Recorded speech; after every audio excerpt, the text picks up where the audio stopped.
Hello, my name is Juno Lucita, and can you tell me your name? Hello, my name is Joseph Steventon, Awesome, glad and to meet with you today. Maybe we can start off with you talking a little bit about yourself and your comic books. yes, I am the writer and the original ideas man behind the comic book series Trillion, which is part of the Cataclysm Comics universe.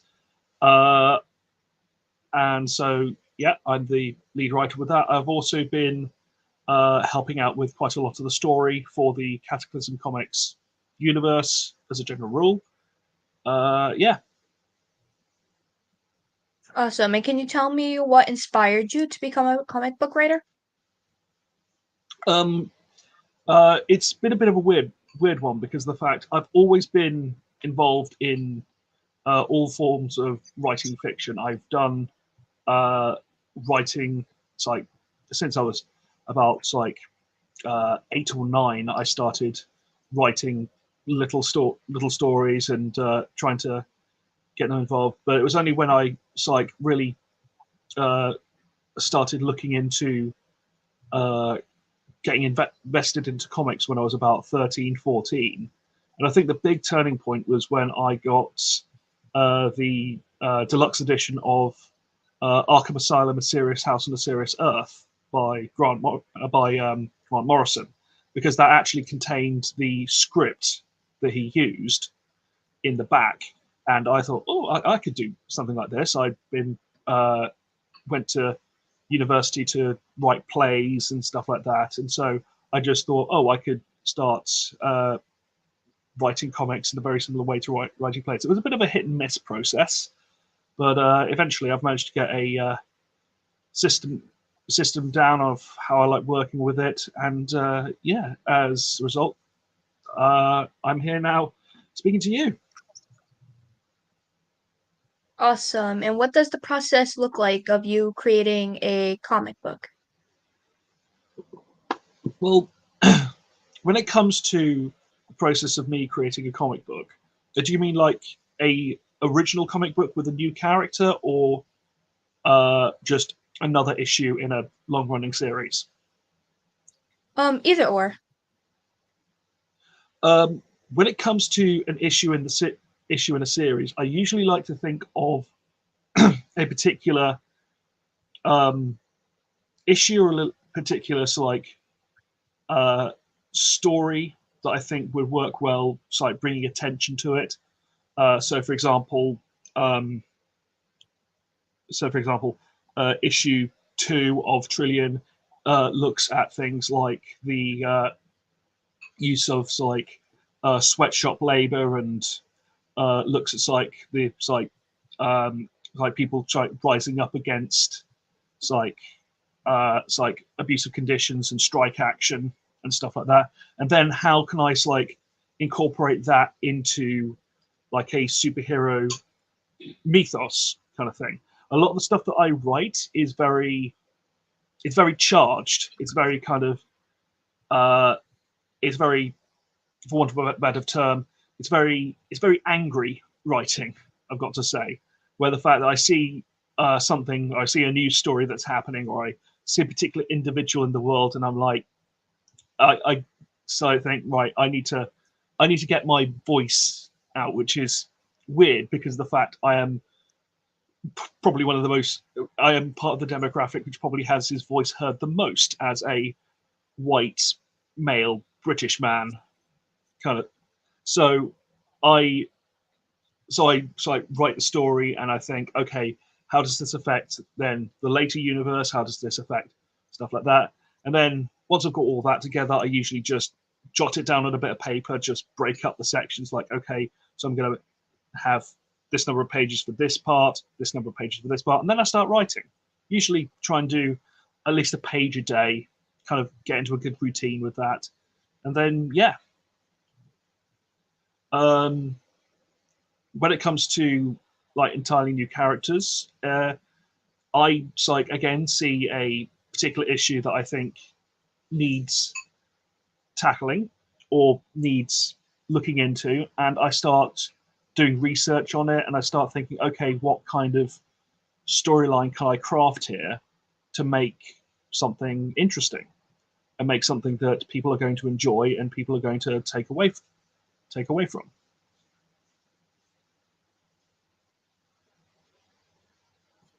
That's awesome. Thank you for giving us the process.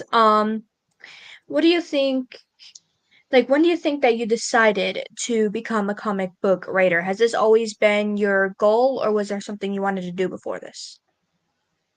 Well, this is the thing: is the fact that comic book writing has always been it's been a passionate hobby of mine. I've always enjoyed writing. I've always enjoyed creating worlds and creating characters and situations.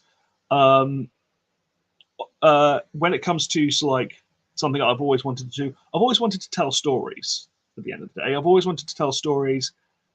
Uh, Being a comic book writer is something which is marrying my two loves of writing and also of comic books as well.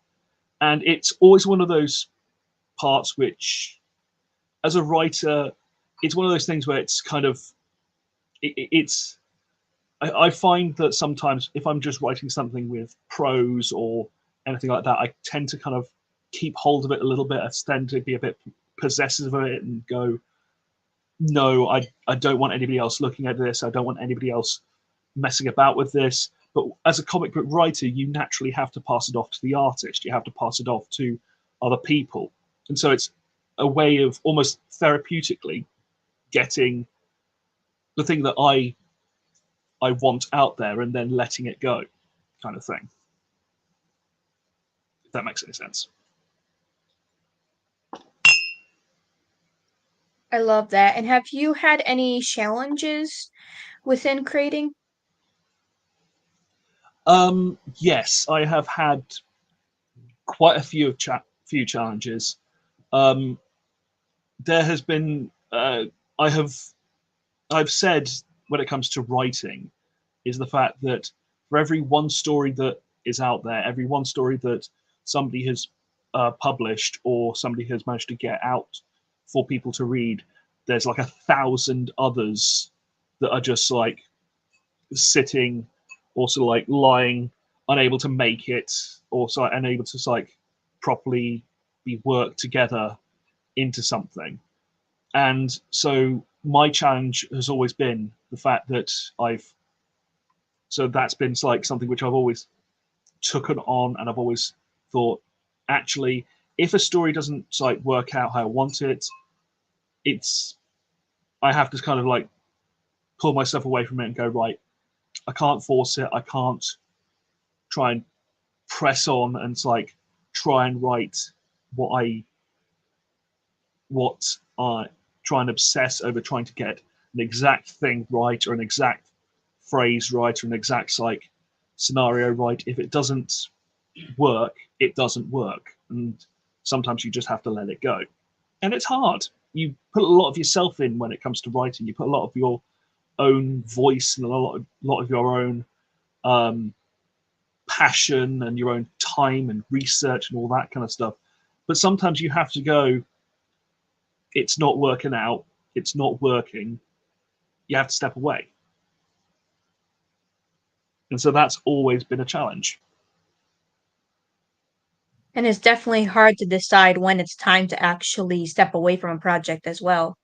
I'm definitely one of those people who have a hard time deciding, is this project really working or should I just step away and do something else? Mm. Have you ever had a difficult scene that you had to make in a comic book? Yes, I've. There are a couple of difficult scenes, both emotionally and so like in terms of research that I have got in the future. I don't want to give anything away because it's happening a little bit down the line, but this is the thing: is the fact that my writing in comic books also kind of crosses over with my actual occupation as well, and so my actual job role, and so me writing about some of this stuff, it actually does hit sometimes quite close to home because you're writing about a fictional event, and you're writing about a fictional event, and then you hear, then I hear in my workplace about this fictional event that I've written actually happening to someone, and it kind of gets a lump in your throat. It makes you feel, oh, wait a minute, am I stepping on toes that I really shouldn't be stepping on? Am I doing things? Am I writing about things that really shouldn't be written about? And again, you sometimes have to weigh up, well, how many other people are talking about this? How many other people are like approaching this issue with a sense of like the gravity of the situation, and how many people are just avoiding this particular issue or not thinking about it because it hasn't occurred to them, or they don't want to talk about it or anything like that. So it's tricky. It's sometimes you end up with a little bit of a tightrope walking uh, on what is like appropriate, what is like necessary, and it's the tightrope of whether things are too sanitized or they're seriously going to affect someone, seriously going to hurt someone. Yeah, that's totally understandable. And I also think that sometimes putting in things that happen in real life into your story also helps other people feel seen. I've had Mm, stories where it related to me very deeply, and I sometimes appreciate those stories a lot more. mm. And this is the thing, is the fact that, again, as a straight white guy from the UK, there are millions of stories that I can read or I can watch or I can listen to or I can play the games of, and I feel seen. I feel like, oh, I can relate to this guy a lot easier than somebody else. And when that, when it's, when I have people saying to me, oh, I could never do that, I could never have that kind of experience, it makes me feel kind of like, well, why isn't that story available? Why isn't that thing available for somebody like somebody who probably needs it, who probably needs to feel seen, to feel like they are they are heard, they are represented, kind of thing, Yeah, I completely and agree not with you. just represented in, yeah, not just represented in the form of allegory. In that sense, it's like there's the obvious thing about the X-Men being a metaphor for the civil rights movement and stuff like that. Stan Lee has gone on record and said that was the inspiration for the X-Men plenty of times, and it's one of those things of the fact that it's like, okay, understandable, the allegory works, but did you have to make the, but and understandably with the comics at the time, couldn't you have just pushed the envelope a little bit more, Stan, and actually had one of them be black, or have one of them have to experience the kind of thing that they're experiencing every day?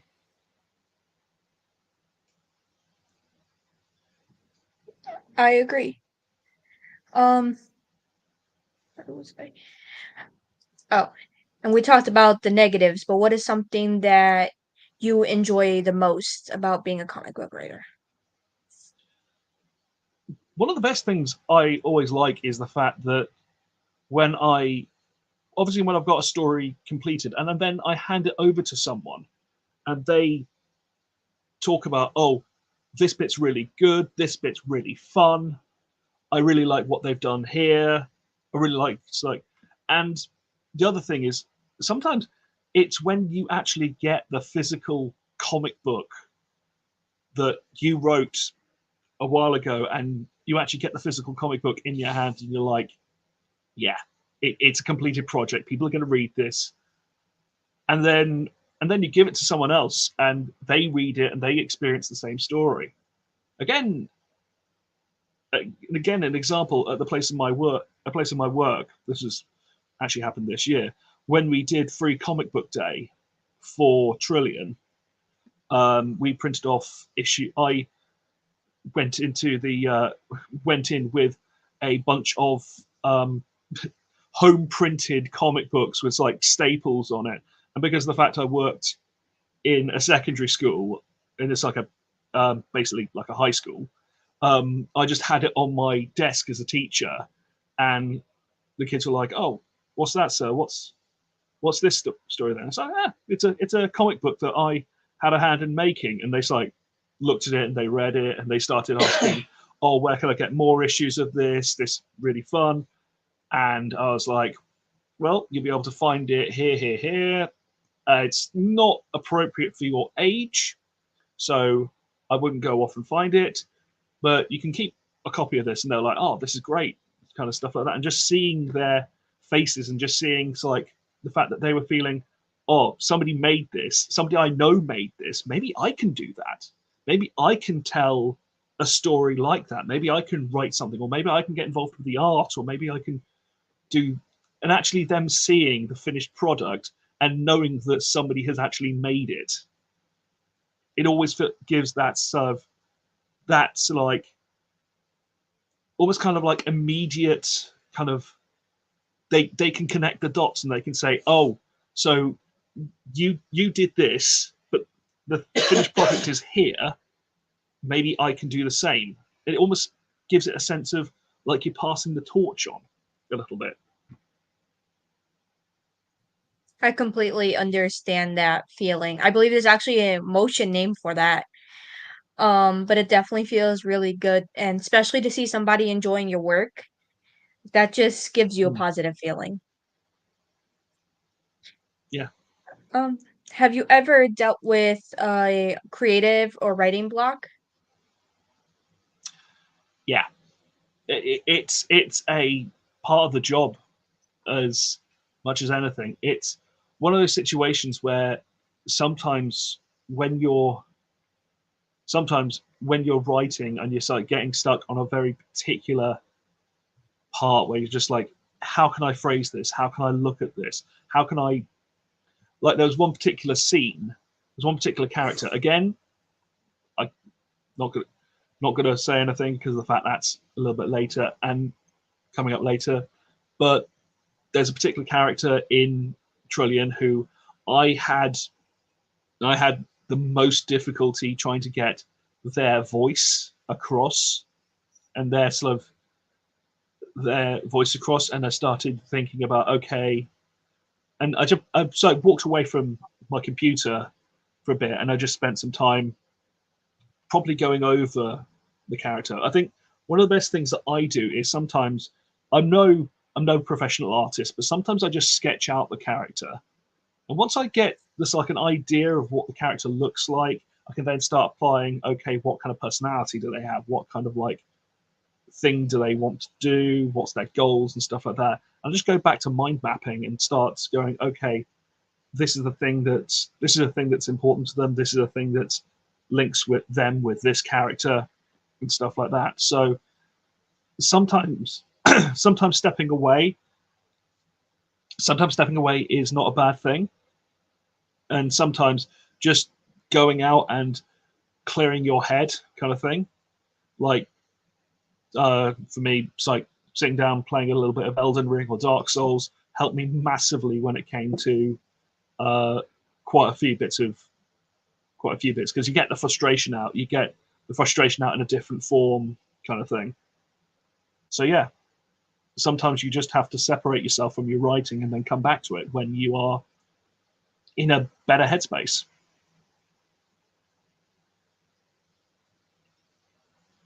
Completely agree.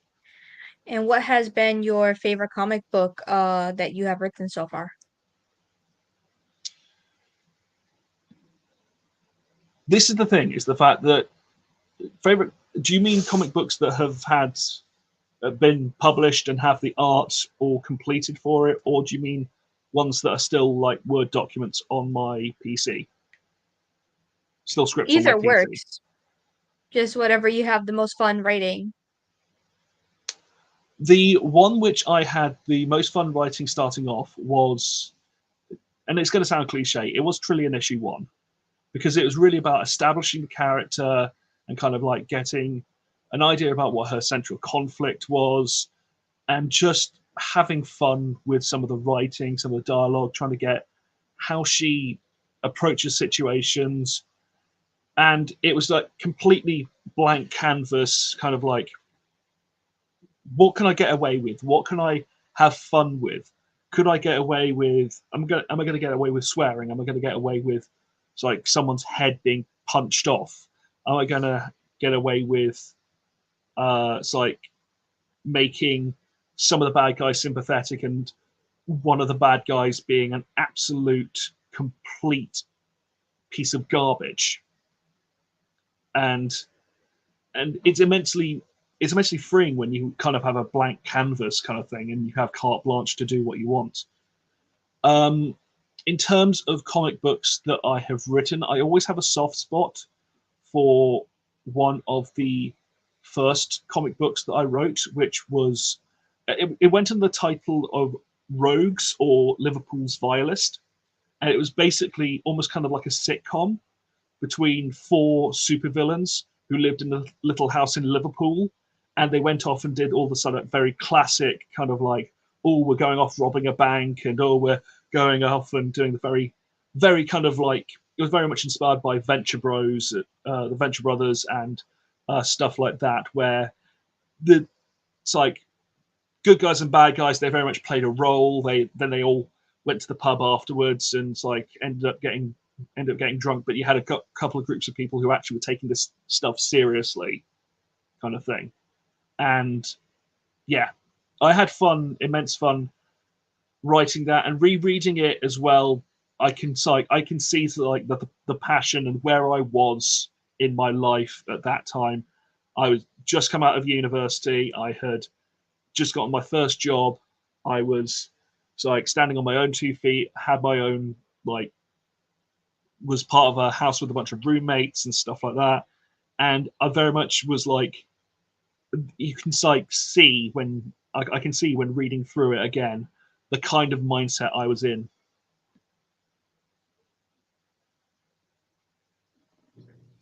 I love that. And speaking of, just comic books and what your favorite is, what would you say has been your favorite comic book that wasn't yours?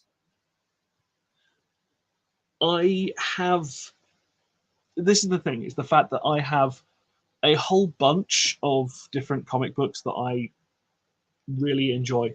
My first comic book I actually got um, was the Hellboy series by Mike Mignola. I ended up getting, I think it was the trade issue number 9, which was the one with Baba Yaga in it, and that's always got a very special place for me. Um, my favorite comic book of all time, it has to be something which not many people know of. It's a work by Alan Moore, um, who I'm slowly turning into, not by choice at this point, but it's the series known as Top 10, which is a police procedural, but everybody in the city is a superhero. Criminals, police officers, civilians, all of them are superheroes. And it's just this sheer level of creativity, the sheer level of like wackiness, but still like keeping it grounded with that fundamental idea of, yeah, this is still a police procedural. You're still going to have quite dark and quite grim situations. You're still going to deal with murders. You're still going to deal with uh, other things which are going to be quite tricky. You're still going to deal with like this like criminal underworld kind of thing as well. But yeah, and that's always been one of my favorite series because of the fact it's just presented. It's very much of its time. It's very much of the early 2000s in terms of like quite a lot of the late 90s, early 2000s, and how it appears. But it again feels very sort of authentic. It feels very. I hate to use. I've heard the term describing it as quaint because the fact it feels very like self-contained, very kind of like it's not overblown with like continuity. There's like little gags here and there, but it's very much more kind of like it's a more pleasant read. I find it's a more pleasant kind of like very chill read, I find.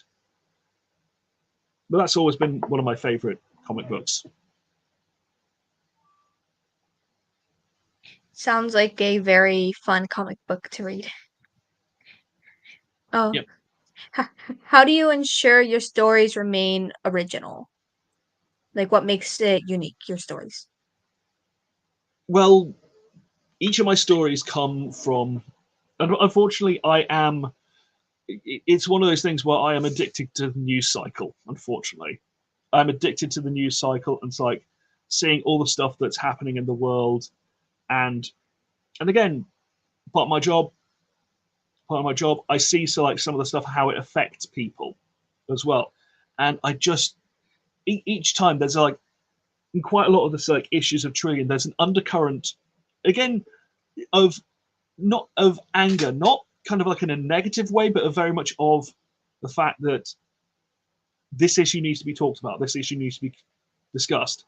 And so I've kind of oftentimes with Trillion, I've often kind of skewed it and wouldn't say lampooned it or like satirized it, but I have poked fun at things quite a bit. Like, for example, the like, for example, the main bad guy, what bad guy? Oh, sorry, Trillion's narcissistic, narcissistic money grubbing boss, um, Richard Collins. Um, you can see a lot of I it's like I enjoy writing. Apart from it, I enjoy writing him because of the fact he is completely irredeemable. Like he probably try and eat a puppy if he thought he could make some money out of it. But he uh, but he kind of like represents quite a lot of the stuff of like uh, quite a lot of the stuff that goes wrong when it comes to like the trillionaire class, and it's like this very it's like hyper capitalist environment you see when it comes to the, like figures like Elon Musk, Jeff Bezos, Richard Branson, and all that kind of stuff. And so it's about looking into those issues that are affecting people. And quite a lot of the bad guys in Trillion, like you'll have some that are like the traditional figures of like um sort of traditional type bad guys of like terrorists, gangsters, and stuff like that. But most of the bad guys are the 1% kind of thing. And so there's not really any kind of like it's one of those things where the fact that the reason why it can I feel it stays original and stuff like that, the reason why I feel it stays kind of relevant is the fact that like the world that Trillion is a part of, the world that's like the comic book writing is a part of, is is the stuff that we deal with every day and the stuff you hear about on the news, just writ large, just expanded and it's like blown out of proportion, kind of thing.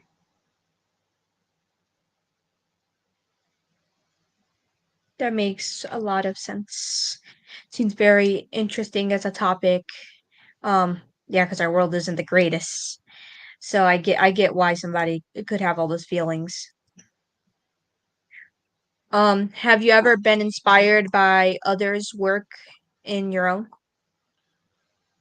There's been so many people who I have been inspired by when it comes to both my writing style and also when it comes to like storylines and topics I want to talk about. Um, Obviously, I've mentioned a few names already: Grant Morrison, Alan Moore.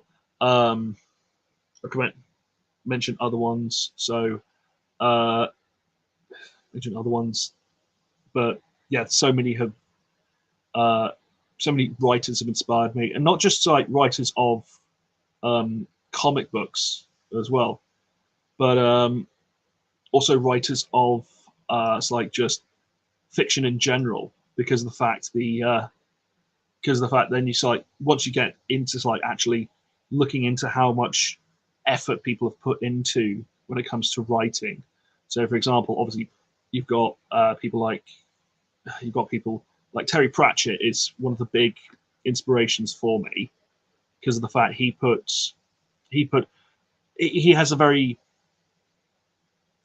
kind of like very both whimsical but also very kind of like grounded view on like various issues that his books cover. So Terry Pratchett is a big inspiration. Neil Gaiman's a big inspiration. Uh, but yeah, and obviously the other thing that inspires me when it comes to this, as I said, news cycle. So yeah.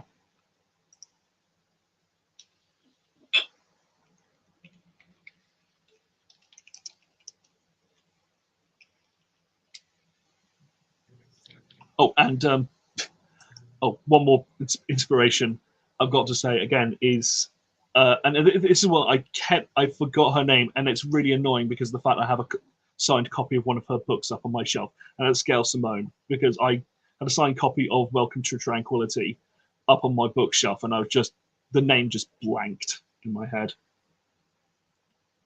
I'm a fake comic book geek, so I love that you have a lot of inspirations. It's great to have those. Do you ever receive any criticism on your work or feedback?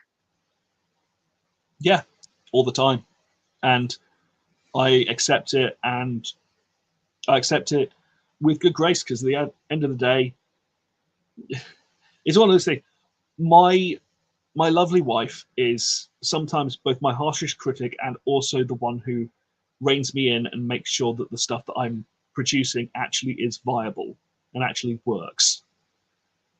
And so she is often, when I like discuss ideas with her and stuff like that, she's often the one that goes, "Have you thought about this? Is this the way you want the story to go? This is how it comes across." And so, harshest critic, but oftentimes she's right, and oftentimes it's like I think about it and go, "No, actually, that's not what I want to say with this." And again, I get the same when it comes to the team at Cataclysm Comics when I've pitched ideas to when I've pitched ideas or pitched certain ways of writing things or doing things. Then I've had not so much pushback, but gentle reminders from the team of, we are going to have to publish this. We are going to have to put this out there. So let's get off the manifesto train, and let's start thinking about how we can actually work this into a story.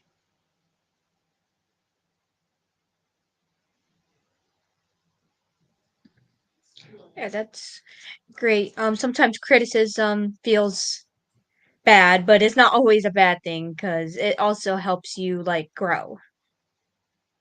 Yeah, it reins in. So it feels bad because the fact, as a writer, you put so much into your work and stuff like that. It's a very personal thing, and so sometimes the criticism can come across as, oh, they're attacking me.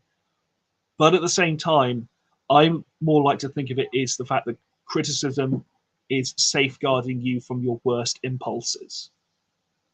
It's safeguarding your work and your reputation and the stuff you really want to say from the stuff that you could actually really hurt someone, or could be really misconstrued, or be really, really quite toxic.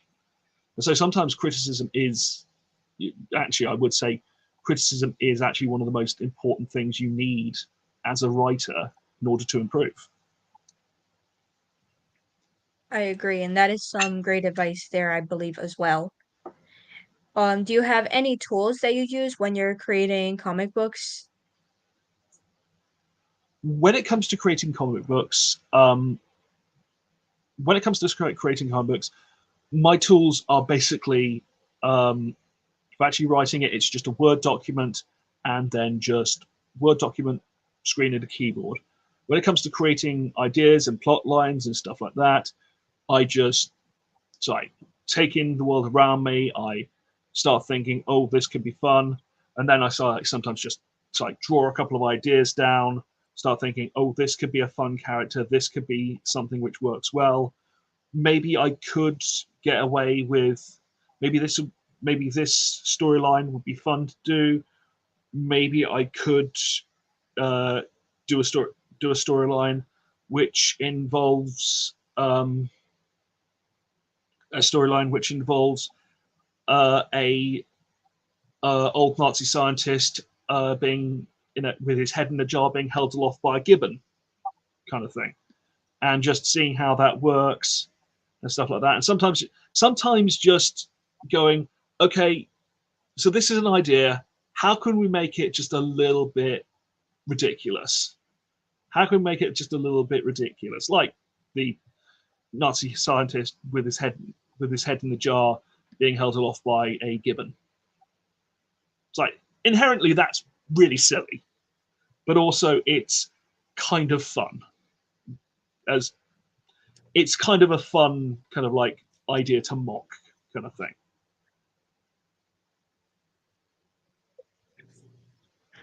Awesome. And do you ever go to Comic Cons? Like, do you go to them often? Unfortunately, Comic Cons are.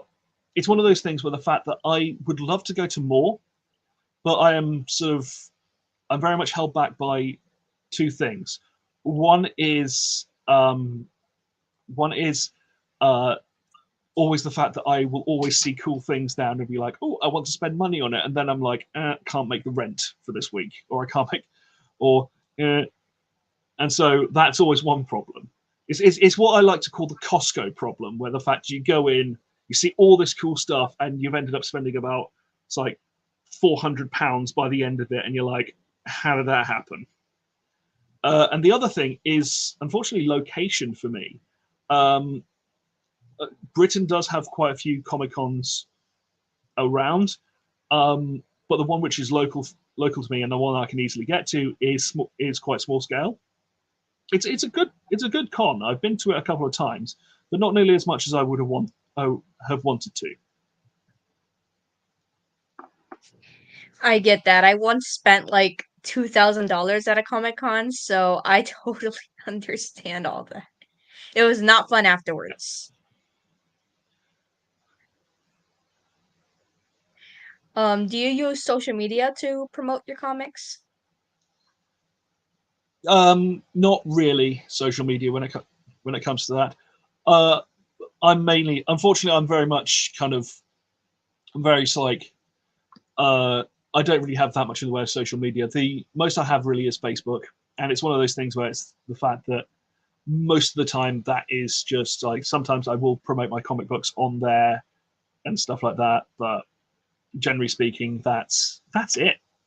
It's one of those things with the fact that I probably should get more, but at the same time, it's one of those. It will feel like, oh, I've got to do this, I've got to do this, I've got to promote this, I've got to promote this, and all this stuff coming in, and then I realize, actually, I've got to get a lesson prepped, I've got to get this prepped for something, I've got to do this, I've got to do that, and I'll just either lose out on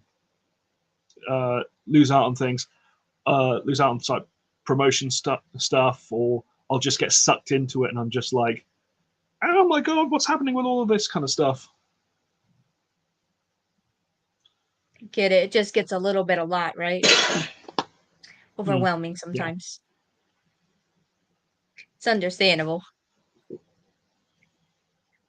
Um, do you know of any common misconceptions you may hear about the comic books industry?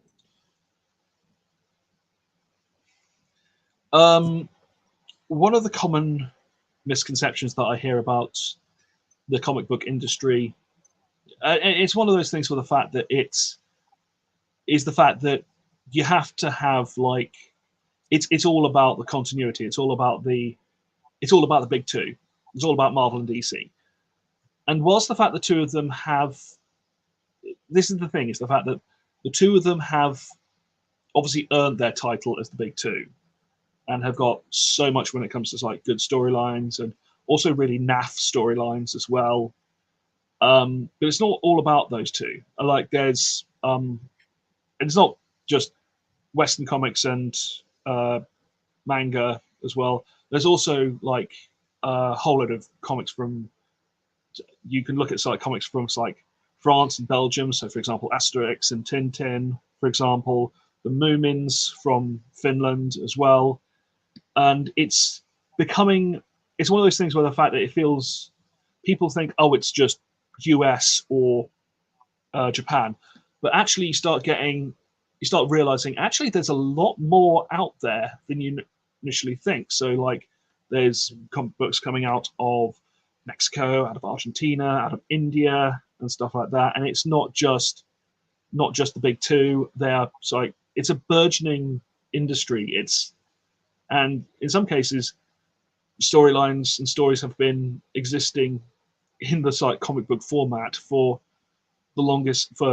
much longer in places you wouldn't think of. Like go back far enough in time, you find this like stuff relating to Punch comics in so like the Britain when it comes to like the 18 in the like the late 1800s, and those are still comic books. Those are still kind of like it's like speech bubbles and it's like sequential panels kind of thing. And it's one of those things with the fact that it's not just like Superman Superman goes, picks up a car and it's like crushes it kind of thing. You can look at other things as well. It's much more vast than the superheroes would have you believe. Not saying the superheroes aren't fun, but it's there's a lot more out there. Yeah, that makes sense. Um, and we're talking about how long they've been everywhere. How do you feel about the future of comic books? The future of comic books is it's one of those things where honestly, and this is going to sound a little bit kind of I'm in two minds about it because there's one mind which is the hopeful, optimistic kind of like, oh, the medium will expand. There'll be more people. Like for example, we've got things like webtoons. We've got like a lot of comics are going digital. A lot of comics are like, so that's opening up the floodgates for a lot of people to now have their story be heard. And we're moving away from necessarily just this like superhero attention grabbing stuff, and we're getting wonderful stories like and this is a bit of an old one, but it's like Persepolis, and it's like much more like autobiographical stories, and so that's always wonderful to see. But then also the cynical part of me is like, with the way comic books are going at the moment, the way that's like the industry is going, is the fact that it can open up to quite a lot of like financial abuse and stuff like that. So if you downloaded a digital comic, if you bought a digital comic, do you still own that comic after? Do you still have rights to that comic after they've taken it down? Is it still available?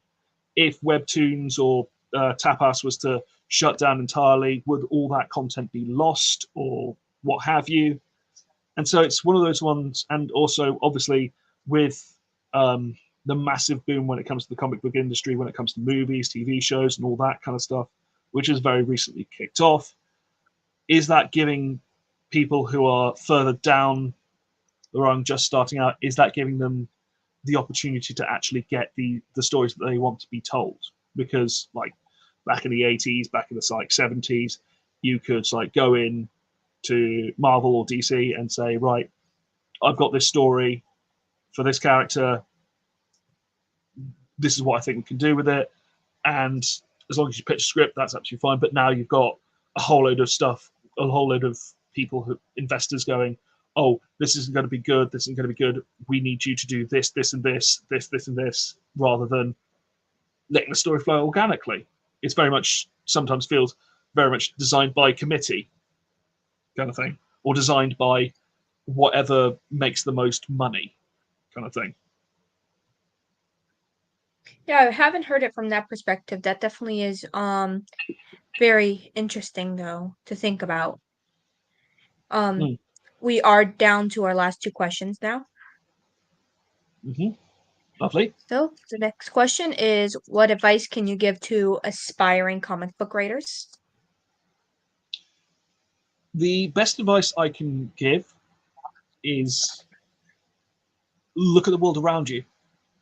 Read, write, find out new information, talk to people. Talk to people who maybe you maybe who are not like you. Find out what they think about things. Read, as I said, write, try different things. Don't be afraid of writing something that people don't like. Don't be afraid of, and don't be afraid to make mistakes. Not everything is going to be perfect first time. You are going to make mistakes. You are going to like have storylines that you are going to have a story that you think is really good at the time, and then you look back on it and go, mm. Don't be afraid to make that mistake. But keep yourself informed, keep yourself reading, keep yourself looking at the world around you, and don't be afraid of taking a risk on a ridiculous idea.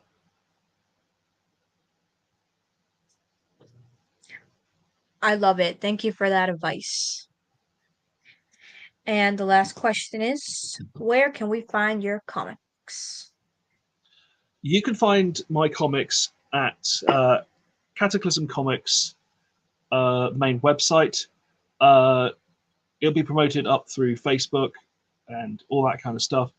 Uh, the artist for artist and now the president of Cataclysm Comics, the company, uh, Victor Pinello, he will be doing streams and stuff like that on Twitch. Um, if you're in the Pittsburgh area, I'm sure you'll see our CEO William Glover going around the various Comic Cons and stuff like that. But yeah, you can find it at our website. Issue, which is taking us up to issue 4 at the moment, which is available on sale. Issue 5 will be coming out soon, I believe. But yes. Okay, thank you. And it was very nice to talk to you and meet with you today. Um, and that is the end of it. So, goodbye to anyone who's been watching. Very happy to have you guys watching. And see you guys next time. And it was an absolute pleasure.